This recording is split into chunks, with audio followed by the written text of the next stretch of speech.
In today's video, I'm going to teach you how to navigate Zoho Books to create a new sales quote. If you've been wanting to streamline your sales process with efficient and easy-to-use software, you're in the right place. By the end of this tutorial, you'll know exactly how to initiate a quote using Zoho and position your business for seamless customer interactions. Let's get started with the first step.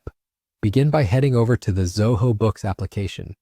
You can do this by opening your preferred web browser and entering the Zoho Books URL in the address bar. This will take you to the home page where you can log into your account. If you haven't created an account yet, feel free to sign up. It's fairly straightforward. Once you've successfully logged in, you should be at the main dashboard, which provides an overview of all your financial activities. Next, find your way to the Sales module. This section is dedicated to managing all aspects of your sales process. Look to the left-hand side of the screen where you'll see a navigation panel. In that panel, click on Sales. This will open up a new window featuring various options related to sales management. The key here is to locate the Quotes option, as this is where you'll be creating your new quote. Go ahead and click on Quotes. Upon clicking Quotes, you'll be directed to a page that shows all your previously created quotes, if any exist. However, today we're interested in creating a new one.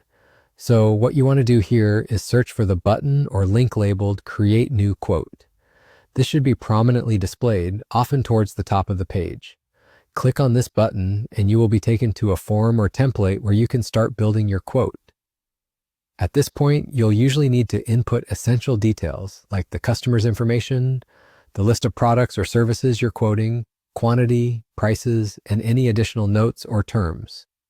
It's always advisable to double-check all the entered data for accuracy, as this will eventually be forwarded to your client. Some people find it helpful to review any company guidelines or policies on sales quotes to ensure that everything is compliant and up to specification. Once you're satisfied that all the necessary information is present and correct, you can proceed to save and eventually send the quote to your customer. And there you have it, a simple way to create a new quote using Zoho Books. By following these steps, you're one step closer to closing those sales efficiently. Thank you for watching, and don't forget to subscribe for more helpful tutorials on managing your business smoothly.